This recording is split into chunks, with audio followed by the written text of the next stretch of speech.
Hello everyone. आज हम chapter number 4 exercise 4.3 करेंगे। एक्सरसाइज 4.3 बेस है एंगल्स के ऊपर। जैसे आप डायग्राम ड्रॉ करते हो तो उसमें जो इंटीरियर एंगल्स हैं उनको कैसे नेमिंग देते हैं और उन्हें कैसे लिखा जाता है उसके बारे में पढ़ेंगे। चलो मैं एक डायग्राम रफली एक ट्राइंगल बना लेता हूँ। मैंने एक ट्राइंगल ड्रॉ कर ली, इसको नाम दे दिया ए बी सी। अब इसमें तीन एंगल आपको दिख रहे होंगे, एक तो ये वाला पार्ट, ये वाला एंगल, एक ये वाला एंगल और एक ये वाला एंगल। आपको ये तीन एंगल्स दिख रहे हैं। अब आपको इन तीनों एंगल्स को नेमिंग देनी है। तो नेमिंग कैसे देंगे? जब भी हम नेमिंग देते हैं तो नेम लिखते टाइम जो बीच वाला वर्ड हम यूज करते हैं वो हमारा एंगल को डिनोट करता है। जैसे अगर मुझे लिखना हो एंगल ए, अगर ए वाले जो ए पॉइंट पे जो एंगल बना हुआ है उसे डिनोट करना हो तो हम कैसे लिखेंगे? एंगल का साइन होता है ऐसे, ये होता है एंगल का साइन। अब इसे एंगल पॉइंट ए पे जो एंगल बना हुआ है इसे डिनोट कैसे करेंगे? उसे डिनोट करेंगे बी ए सी। बी ए सी ये साइन होता है एंगल का, और इसमें जो बीच वाला वर्ड लिखा होता है वो हमारा एंगल होता है, मतलब उस पॉइंट पे हमारा एंगल होता है। बी ए सी में जो बी ए सी हमारा इंडिकेट कर रहा है कि जो हमारा एंगल फॉर्म हुआ है वो ए पॉइंट पे हुआ है। अगर हमें लिखना हो बी पॉइंट वाला एंगल तो उसे हम लिखेंगे एंगल ए बी सी। ये साइन होता है एंगल का। बी जो बीच वाला वर्ड होता है ये इंडिकेट करता है कि हमारा बी पॉइंट पे एंगल बना हुआ। आप इसको ए बी सी भी लिख सकते हो और आप इसे सी बी ए भी लिख सकते हो। ये साइन एंगल का, इसे सी बी ए भी लिख सकते हो और ए बी सी भी लिख सकते हो।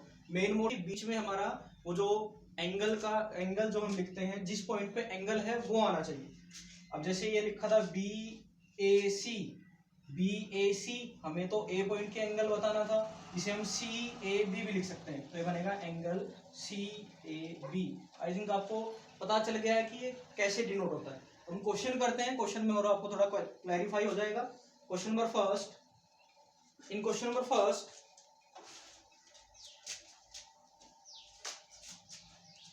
Number first name the angle in the given figure. आपको एक डायग्राम दे रखा है, इसमें जितने भी एंगल बन रहे हैं उनके आपको नेम देने हैं। अब सपोज करो कि मुझे पहले मैं स्टार्ट करता हूं बी से, एंगल बी। ये आपको डायग्राम में A B C D point लिखा हुआ है। अगर मुझे बी पॉइंट का एंगल डिनोट करना हो तो कैसे डिनोट करेंगे? इसको मैं नाम लिखूंगा ए बी सी। ये साइन एंगल का और ये हो गया ए बी सी। आप सीक्वेंस में नाम लिखो तो थोड़ा इजी रहेगा। तो हो जाएगा ए बी सी। अगर सी को डिनोट करना हो तो इसे लिखो B C D. C point का डिनोट हो गया। अब डी पॉइंट का डिनोट करना तो सी डी ए, तो ये बनेगा सी डी ए। फिर क्या बचता है? ए पॉइंट वाला, तो ये बनेगा डी ए बी। तो इसमें चार एंगल थे, चारों को हमने नेमिंग दे दी। अब question number 2, in the given diagram name the point. अब आपको पॉइंट बताने हैं। अब ये डायग्राम दे रखा है, इसमें पॉइंट बताने हैं। ए पार्ट में बोला गया है in the interior of D O E. Interior बोलते हैं अंदर, किसके? जो एंगल बनेगा कौन सा? डी ओ ई। डी ओ ई ये जो एंगल बन रहा है डी ओ ई, इसके अंदर कौन सा पॉइंट है? इसके अंदर पॉइंट आपको दिख रहा है डी ओ ई के अंदर कौन सा पॉइंट है? ए। तो इसके अंदर कौन सा पॉइंट है? A. B part in the exterior of E O F. अब आप चेक करो, ई एरा, ओ एरा और एफ एरा, इसके बाहर कौन सा पॉइंट है? इसके बाहर एक तो सी पॉइंट है, ए पॉइंट है और डी पॉइंट है। तो तीन पॉइंट है C A D.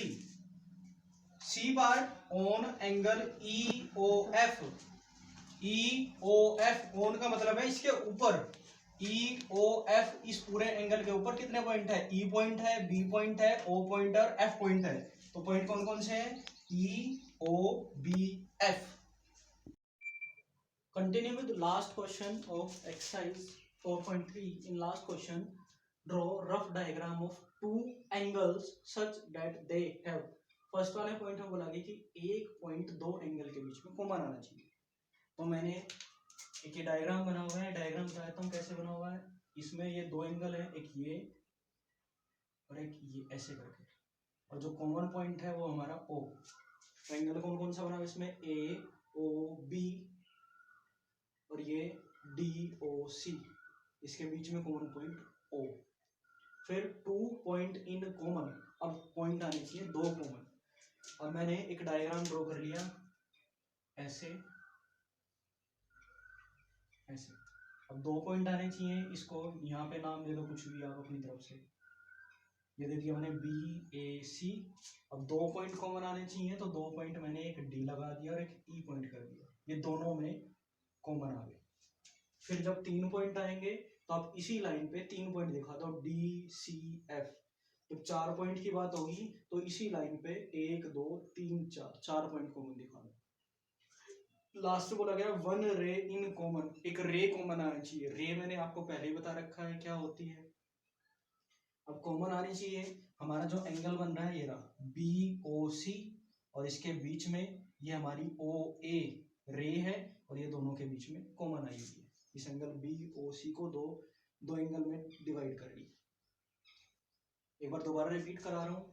Question number 3 में आपको डायग्राम बनाने थे। ए पार्ट में बोला गया है कि एक पॉइंट कॉमन आना चाहिए।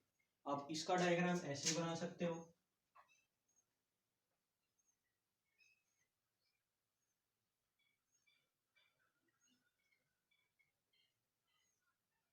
ये हो गया A, ये B और ये O।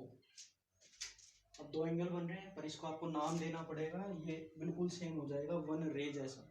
इसलिए थोड़ा डिफरेंट करने के लिए मैंने इसको 2 एंगल में डिवाइड कर दिया। पहले AOB और DOC 2 एंगल बन गए, और उसमें कॉमन पॉइंट जो है वो ये O हमारा कॉमन पॉइंट होता है। फिर 2 point in common, 2 point common आने थे, तो उसके लिए आप क्या करो, 2 पॉइंट 3 पॉइंट 4 पॉइंट जो जिसमें कॉमन आने हैं, उसके लिए आप ऐसे अपनी मर्जी से कोई भी एक ऐसे एंगल बना लो। अब जरूरी नहीं है ऐसे ही बनाओ, अब ऐसे ही बना सकते हो। उसके बीच में एक ऐसे लाइन ड्रॉ कर दो, और फिर इस लाइन पे जब 2 पॉइंट बोला गया है तो 2 पॉइंट शो कर दो, जैसे D और E, ये हमारा AOB। अगर 3 पॉइंट बोला गया है तो इस लाइन पे 3 पॉइंट शो कर दो, जैसे कि ये है। अगर 4 पॉइंट बोले गए हैं तो इस लाइन पे 4 पॉइंट शो कर दो। और 1 रे वाला BOC एक एंगल था, और उसके बीच में OA हमारी रे हो गई।